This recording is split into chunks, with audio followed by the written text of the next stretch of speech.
We don't need another hero, but perhaps the Democrats do. I'm Scott Ott with Bill Whittle and Stephen Green, and this episode of Right Angle is brought to you by the members at BillWhittle.com.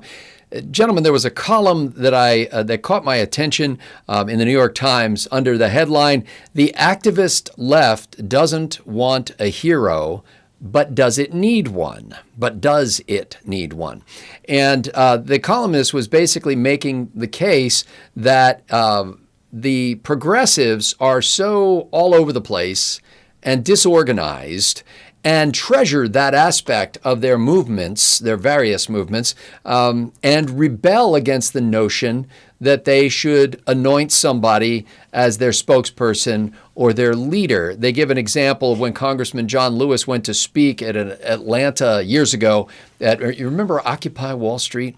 Well, there was some sort of rally regarding that years ago, and John Lewis showed up, and the Democratic group that was running the local protest area there refused to let him speak. And then finally compromised and said that he could speak at the end of the day, but he couldn't just show up just because he was famous and a congressman and speak in front of this group of people. And Lewis just left and later told people that he wasn't offended, that he didn't feel like they kicked him out. He was offered an opportunity to speak, but he just didn't avail himself of it. And that was just an illustration, Stephen Green, of this kind of this utopian idea that somehow a movement just bubbles up from the people and takes the world by storm, and nobody needs to lead that thing.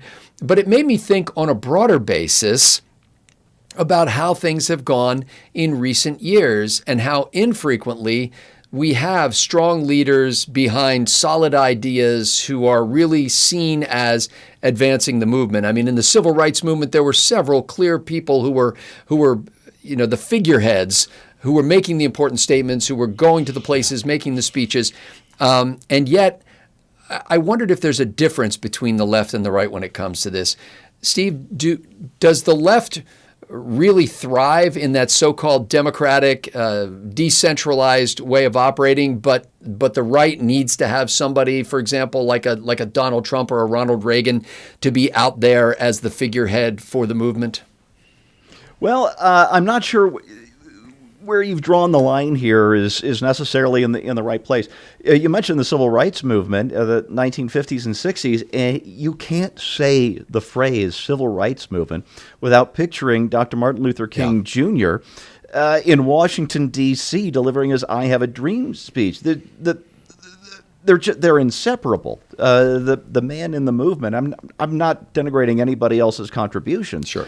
Particularly to the how broad based the civil rights movement was, but that man and that moment and that movement are just inseparable. You can't think of how awesome things were in the 80s without thinking of Ronald Reagan. At least if you have even just a tiny bit of sense in your brain. But when it comes to affecting things, the progressive left, I don't think needs that inspirational leader, because they're already getting everything they want, more or less. They certainly did in the first 2 years of Biden's presidency, and they certainly did in the first 2 years of Obama's presidency, because the restraints are off. They haven't needed that one figure to rally legislation through Congress for reasons I'm going to explain for a moment. Biden's a master of Capitol Hill. He got all those big bills through in his first 2 years. Well, that's not true. And the reason for that is the Democrats used to be in such disarray because they had all of these factions, and as you said, Scott, and all these factions want their big spending bills passed, their big regulations passed, and all of this money spent on their pet causes. And we had some kind of sense of fiscal restraint, even with all of our deficits in the 80s. And especially in the 90s, when we actually had a balanced budget law, the Budget Control Act, I believe it was called. So we had the sense of fiscal restraint, and that got blown up when Obama got his $1 trillion stimulus through Congress in 2009. After that, multi-trillion-dollar spending bills kind of became the norm. They certainly did during COVID in the last year of Trump's presidency.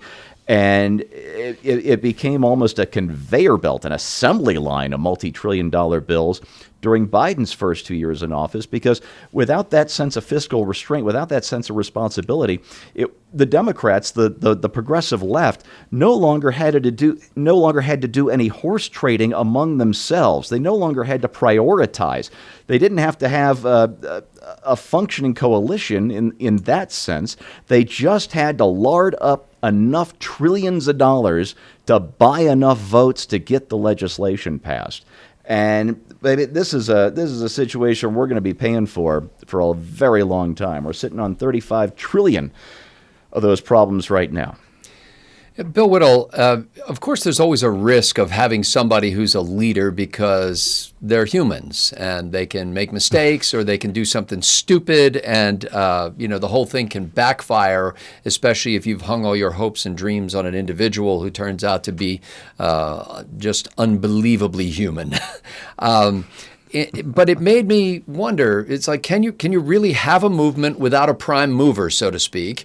Can you have ideas advanced without individuals, or does it require individuals who embody ideas, who can stand up in front of people? And then beyond that, you're talking about, can you make an impact now, or can you make a durable impact? Which do you think is more effective at making a durable impact? Having somebody who can lead the charge and embody the movement, or have a more decentralized, democratized form of activism? First of all, I find it extremely rich that the left is saying that they're the party of small individual pockets of reason that refuse to line up, like, that they're the cats that can't be herded. I mean, there's no question that there's more variety among Republican opinions than there is among Democrat opinions, and there's also much stiffer penalties for going off of the script if you're a progressive than if you're a conservative. We have lots of different views on things that don't disqualify you. They may make you unpopular, but they don't disqualify you on the left. That's just not the case. Now, in terms of the great leader thing, I think it's a little rich also that these people are saying, "Oh, we don't need a great leader. We've never followed a great leader. We're independent." It's like, well, I happen to remember President Barack Obama, and I remember the way that he was worshipped, and the light worker, and all of that stuff, and all of the rallies and so on. Now, it's human nature to have affection for somebody who encapsulates your ideas. But I think if you take an example and you look at Ronald Reagan versus Barack Obama, there's an awful lot more me in Barack Obama than there was in Ronald Reagan, and I think that's very telling. There's a lot more me in Obama than there is in Trump. Trump's motto is "Make America Great Again." Obama's motto was Obama. I mean, that's what the logo was, with the field and the rising sun, and then the whole thing, and the office of the president-elect and so on. So, looking for a leader is having a leader who's espousing your views, and especially if they're doing it competently and forcefully, is going to rally your side. But the idea that the left is just a bunch of free thinkers is ridiculous. And they invented cancel culture. Well, among many other things, right? And it's not. I mean, these are testable theories. It's not just my opinion. You can actually test this. You don't find right-wing students on campus. We don't find many of them on campus, period. But you don't find right-wingers trying to shout down or shut down left-wing speakers.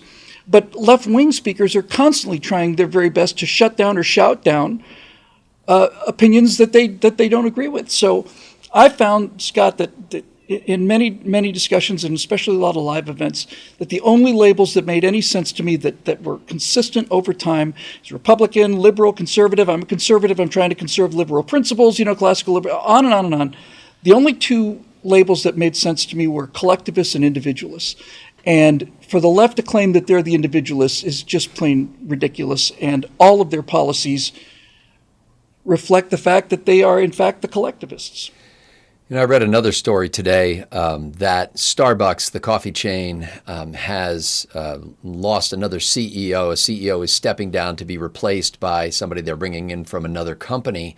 And because one of my sons has a business related to this, to coffee, I texted him a copy of the article, and he read it, and then he wrote me and said, Starbucks hasn't been the same since Howard Schultz was there.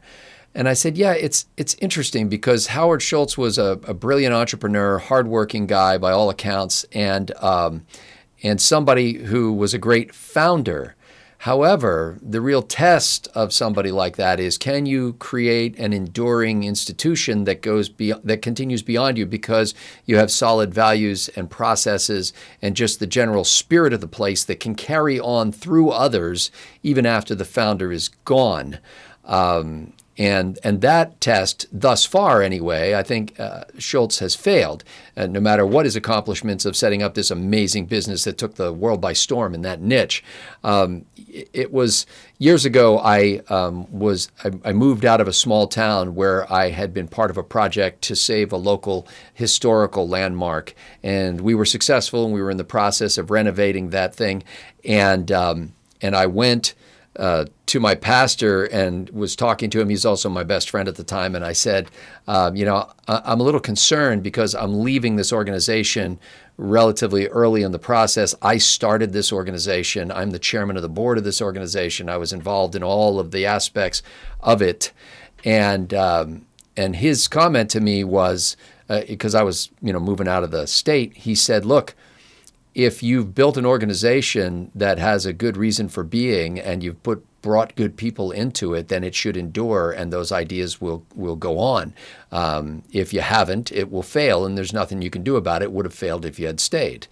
And that really gave me a lot of peace of mind. And I thought of Howard Schultz, and I thought of that incident when I read this story about the left, at least the columnist perception that the left doesn't have a leader. And the implication was that the right does have somebody that they can glom onto. I'm not sure that either side really does. I think that there are people who rise up at different points in history and become prominent for one reason or another.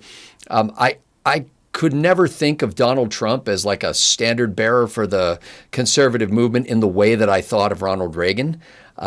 Just because he doesn't seem to think or talk that way. He's done some things that would indicate that he has carried on that legacy. He's done other things that would make you think the other way.